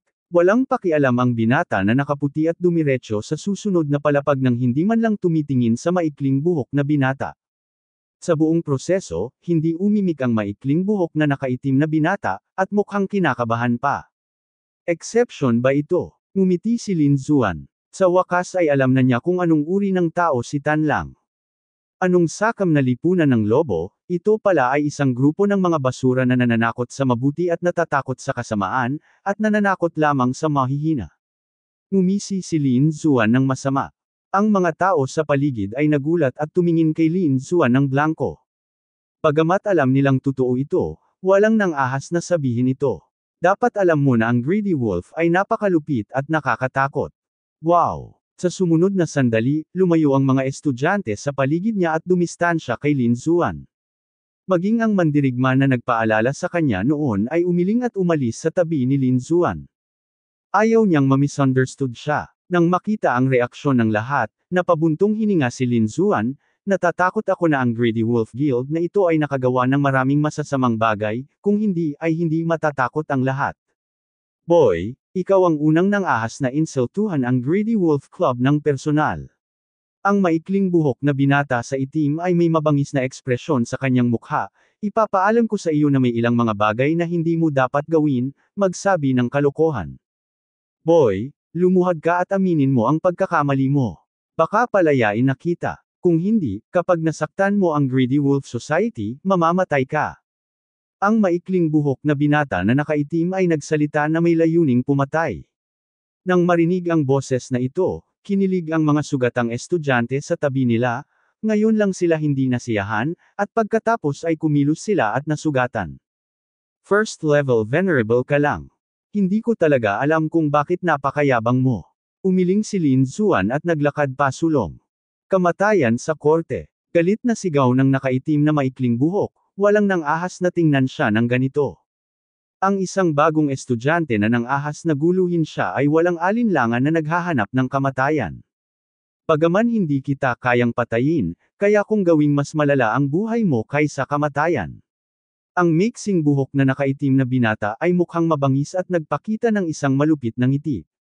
Patayin si Lin Zuan at kunin ang espiritual na halaga.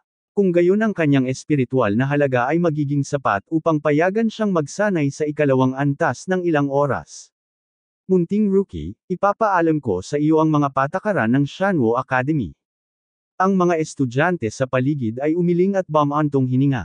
Ang kabilang partido ay mula sa Greedy Wolf Society. Ang pag-akyat ng ganito ay walang pinagkaiba sa paghahanap ng kamatayan. Bukod dito, si Lin Zuan ay hindi nagpakita ng anumang malakas na aura. Gayunpaman, nakilala ng ilang freshmen si Lin Zuan. Oy, di ba yun yung nauna sa assessment? Oo, naalala ko siya. Napakalapit niya kay Merong Ching-cheng. Parang Lin Zuan ang pangalan niya. Maraming tao ang nag-uusap tungkol dito. First in the assessment, no wonder ang yabang mo. Sabi ng short-haired young man in black with disdain, kung mauna ka sa assessment, akala mo invincible ka. Nakakatawa talaga. Let me tell you, kayong mga rookies are nothing in front of me. Ang dami mong kalokohan.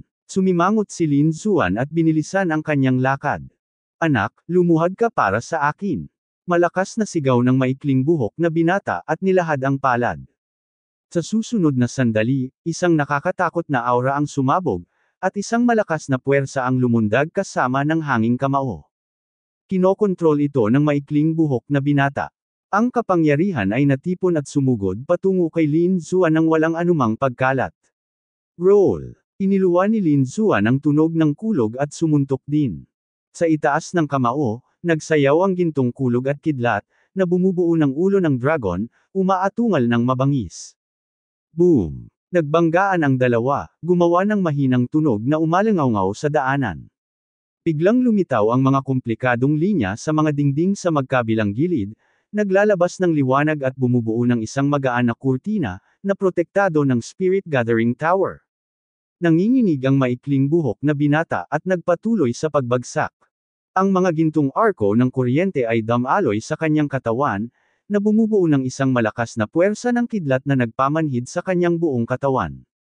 Ano? Tinanggihan. Nagulat ang lahat at bakas sa mukha nila ang hindi makapaniwala. Hindi nila inaasahan na may isang bagong estudyante ang magpapatumba sa mga miyembro ng Greedy Wolf Society ng isang suntok. Hindi katakatakang walang pakialam ang kabilang partido at gustong pumunta sa ikalawang antas, napakalakas pala niya. Nagulat din ang maikling buhok na binata. Bahagyang nanginig ang kanyang katawan, at ang gintong arko ang nagpabagal sa kanya.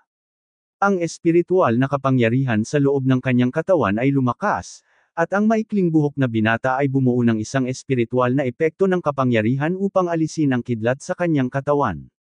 Pagkatapos, tinitigan niya si Lin Zuan. Napuno ng hangin ang nakakagat na nakamamatay na aura. Pinahirapan talaga siya ng bagong estudyanteng nasa harapan niya, bilang miyembro ng Greedy Wolf Club, hindi niya kinaya. Anak, pagsisisihan mo. Roll! Malamig na sigaw ni Lin Zuan, dumadagandong ang kanyang boses. Nagulat ang lahat. Nakakatakot ang bagong estudyanteng ito. Mas mayabang pa siya kaysa sa mga taong mula sa Greedy Wolf Society. Malungkot ang mukha ng maikling buhok na binata. Bagamat ngayon lang siya natalo, hindi ibig sabihin na mas mababa siya sa kabilang partido. Sa susunod na sandali, ang kanyang espiritual na kapangyarihan ay lumundag, at isang lilang halo ang lumitaw, na may dalang aura na nakakapagpatigil sa puso. Anak, ito ang aking martial spirit, ang Purple Halo. Proud ka na natalo ka ng martial spirit ko. Nagpapakita ng Purple Ring martial spirit, ang maikling buhok na binata, ay may aura na mababa ang tingin sa mundo. Lumitaw ang mga lilang ripple, kumalat sa lahat ng direksyon tulad ng mga alon sa karagatan, nagdadala ng nakakatakot na kapangyarihan at nagmamadali patungo kay Lin Zuan. Ang paligid ay naging lubhang nakapanlulumo, na nagpapahirap sa paghinga. Purple Ring Martial Spirit, ito ang iyong pinagkakatiwalaan.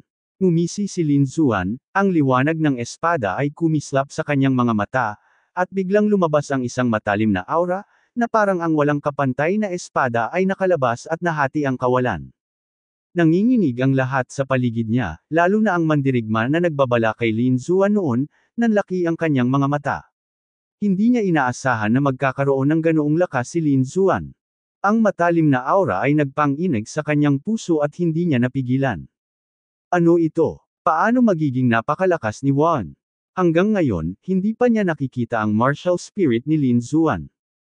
Naramdaman din ng maikling buhok na binata ang martial spirit ni Lin Zuan, at ang kanyang mukha ay biglang naging sobrang pangit. Dahil sa matalas na hiningang ito, nanginginig siya sa loob, na hindi niya mapigilan. Parang may magic sword na nakasabit sa itaas ng ulo mo, at puputulan ito mamaya. Ang espada ng tag-init, ang espada ng dakilang talon.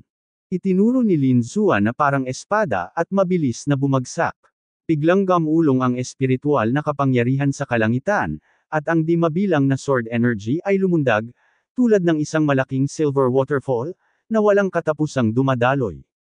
Ang bawat talon ay gawa sa sword energy at napakabangis. Ang mga pupil ng maikling buhok na binata ay lumiit ng husto. Ang espadang ito ay masyadong banayad at ang momentum nito ay lubhang marahas, ngunit ang kapangyarihan nito ay kontrolado sa loob ng isang tiyak na saklaw at hindi nagdulot ng anumang pinsala sa Spirit Gathering Tower. Nakakagulat ang ganitong uri ng tumpak na kontrol. Gayunpaman, hindi siya uupo at hihintayin ang kamatayan. Sa malamig na singhot, hinawakan ng maikling buhok na binata ang lilang halo at iwinagayway ito pasulong. Biglang sumugod patungo sa itaas ang mga bahid ng lilang sinag ng liwanag, nakakatakot at nakasisilaw. Dumagundong. Ang dalawang puwersa ay magkakaugnay. Ang talon ay lumundag ng napakalakas kaya napunit nito ang kalangitan. Ang lilang liwanag ay nawawala, na may aura ng pagkawasak. Gayunpaman, ang Great Dragon Sword Soul ni Lin Xuan ay masyadong makapangyarihan, at ang lakas ng pag-atake nito ay higit pa sa kaparehong antas. Natatakot ako na walang makakalaban dito maliban sa kagalang-galang sa ikalawang antas. Punitin. Sa isang iglap, ang lilang liwanag na pumuno sa kalangitan ay napunit, tulad ng isang piraso ng tela, na may nakakatakot na mga bitek na lumilitaw. Paanong nangyari ta? Ang maikling buhok na binata ay natakot. Paanong ang martial spirit ng kalaban ay napakalakas? Ang aura na ito ay malamang na higit pa sa isang first-level venerable person. Maaaring ang kabilang partido ay isang pangalawang antas na mandirigma. Nang inag ang kanyang puso at nablangko ang kanyang isip, hindi pa siya nakatagpo ng ganoon kalakas na kalaban sa parehong antas.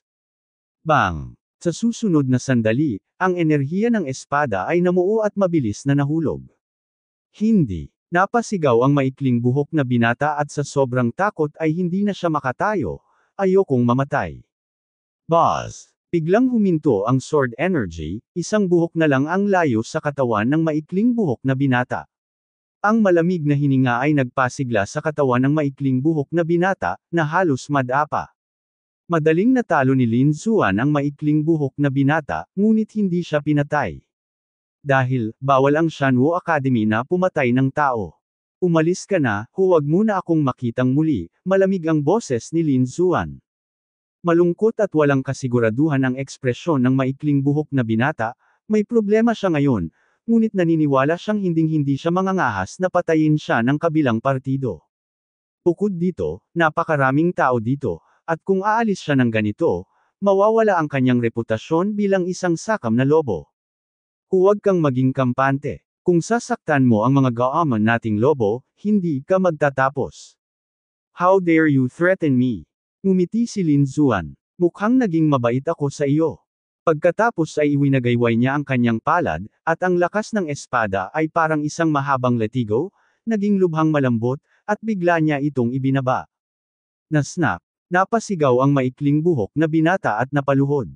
Bang! Hinampas niya ang pader sa tabi niya, na nagdulot ng hindi mabilang na mga sinag ng liwanag. Plop!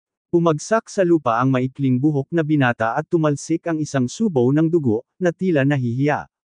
Naglakas loob kang saktan ako, ang maikling buhok na binata ay napabuntong hininga, patay ka na, hindi ka lilingan ng greedy wolf. Kung hindi ka lalabas, gagawin kitang patay na lobo.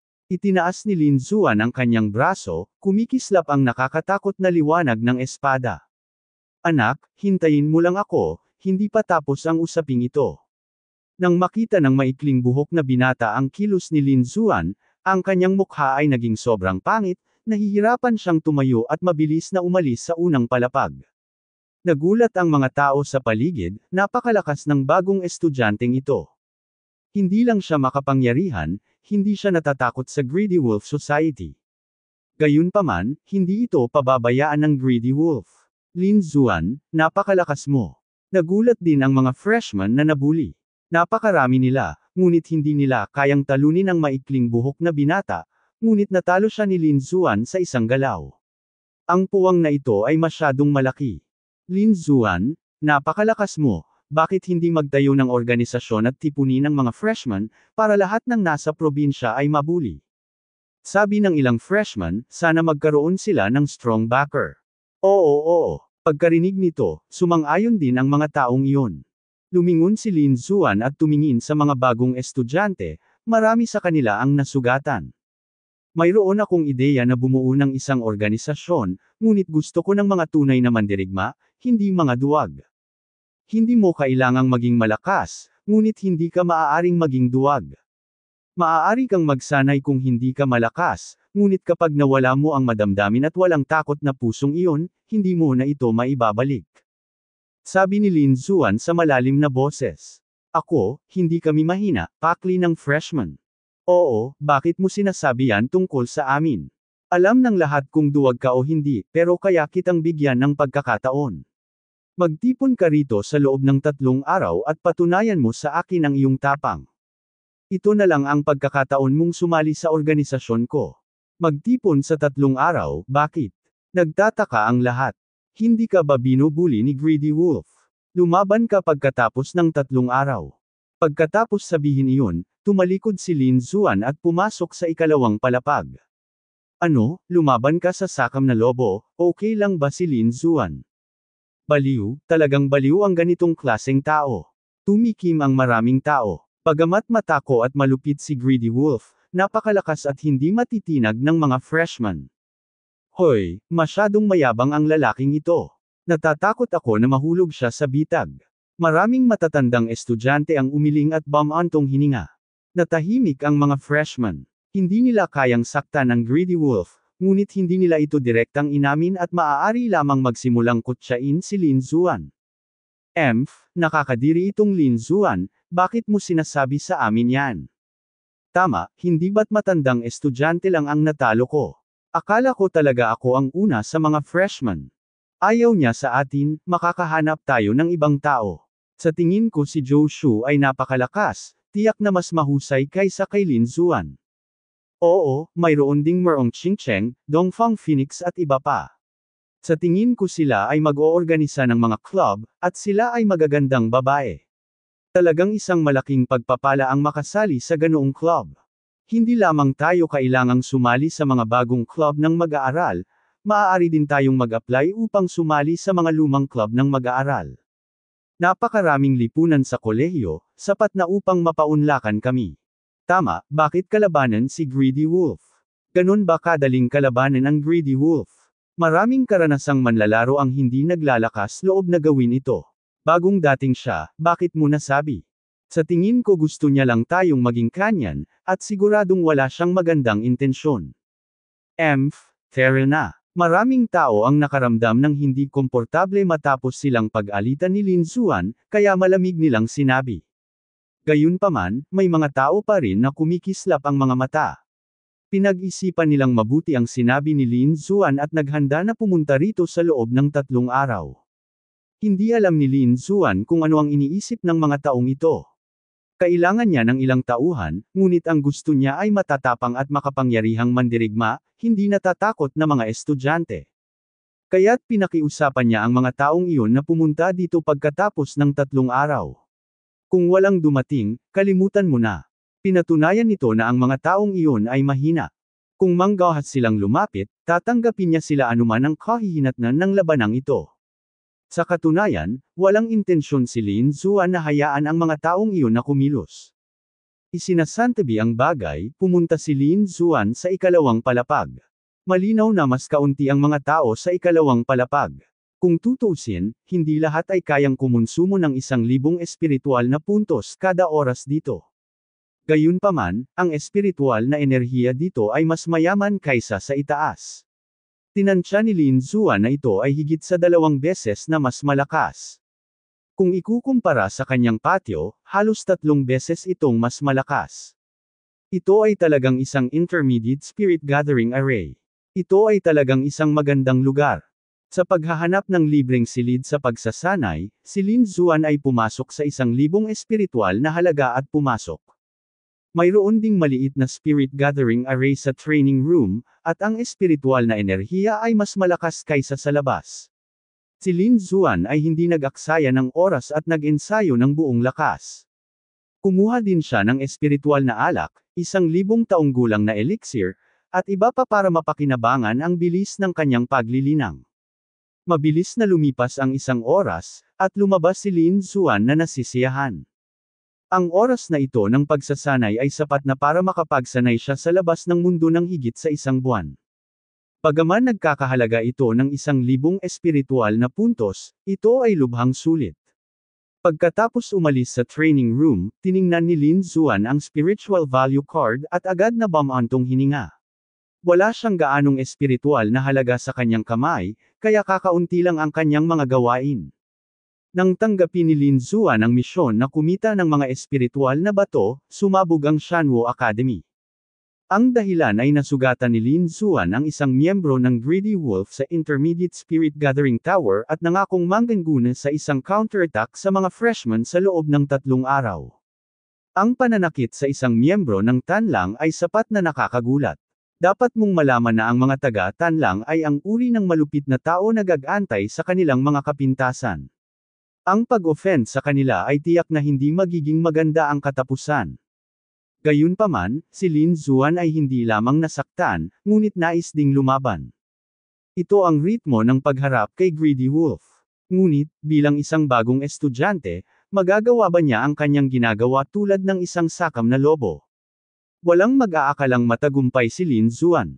Inakala ng lahat na isa lang itong paraan para magpakitang gilas.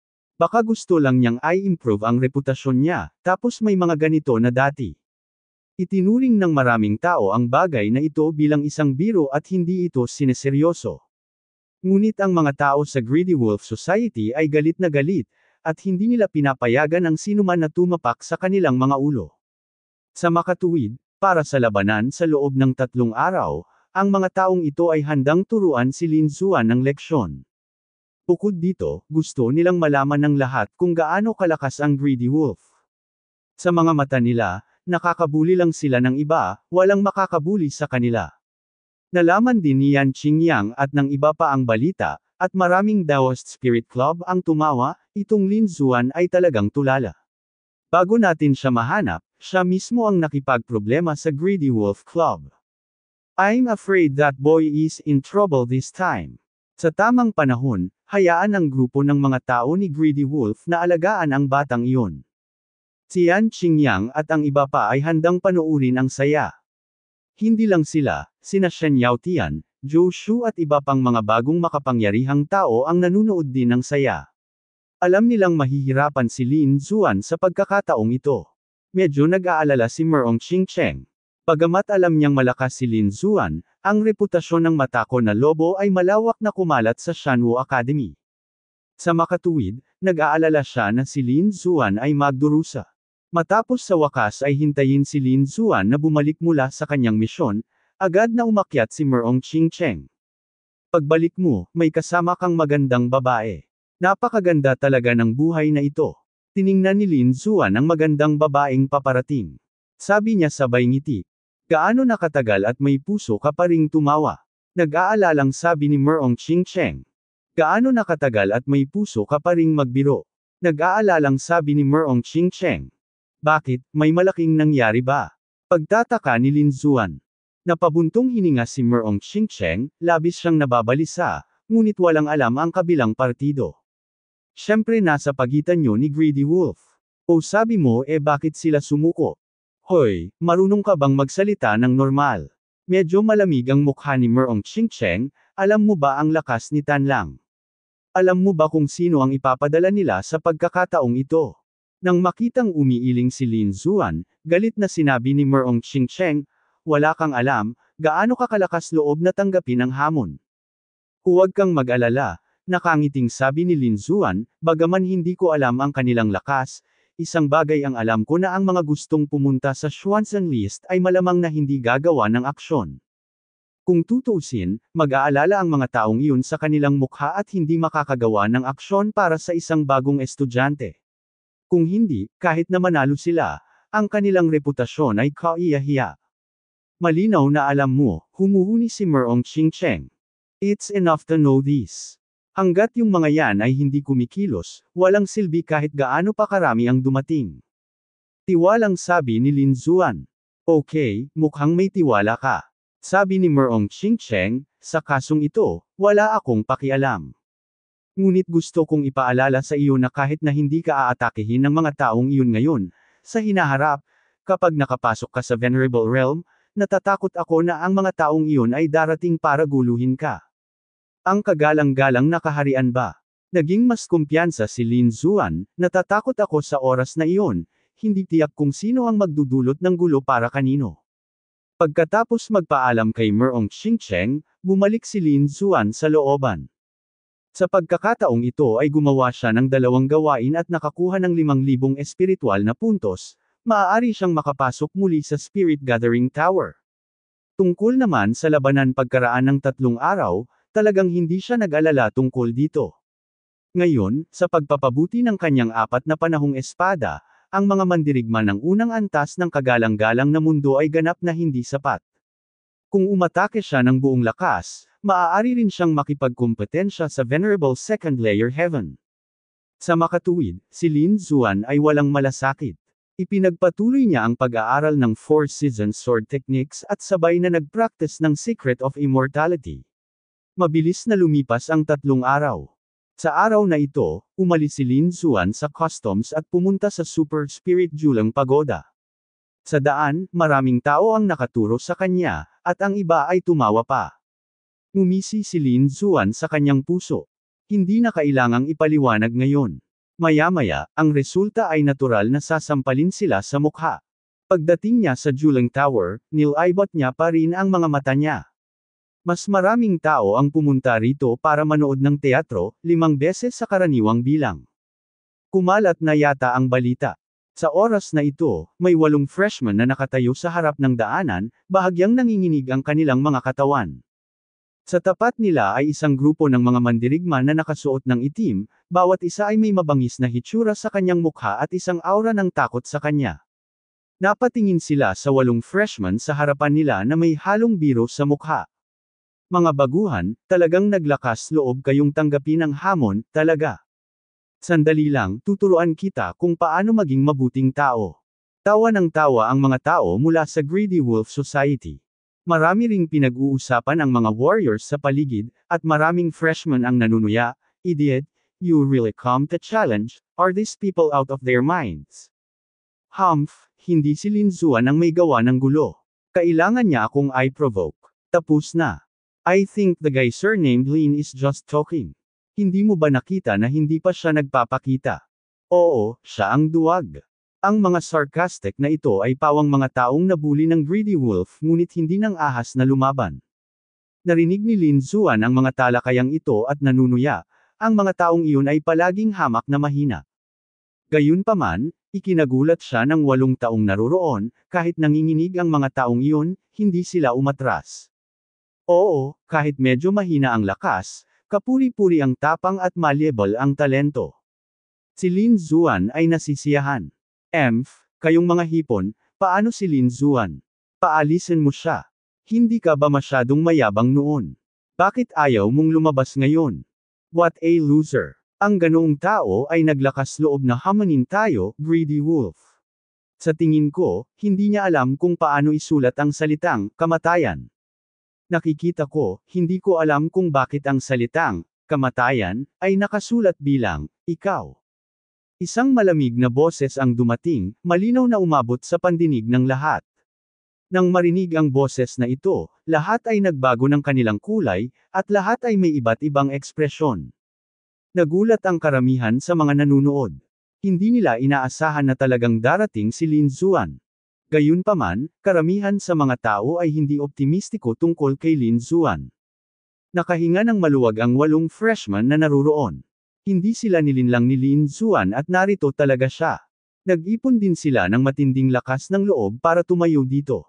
Dahil ayaw nilang mabuli habang buhay. Ngayon lang sila na pressure, bagay na hindi pa nila nararanasan sa buhay nila. Ang mga taong iyon mula sa Greedy Wolf Society sa tapat ay lahat ay makapangyarihan, na may nakakatakot na aura, at ang isa ay isang taong uhaw sa dugo. Sa pagharap sa ganoong grupo ng mga tao, kinilig sila. Sa kabutihang palad, lumitaw si Lin Xuan.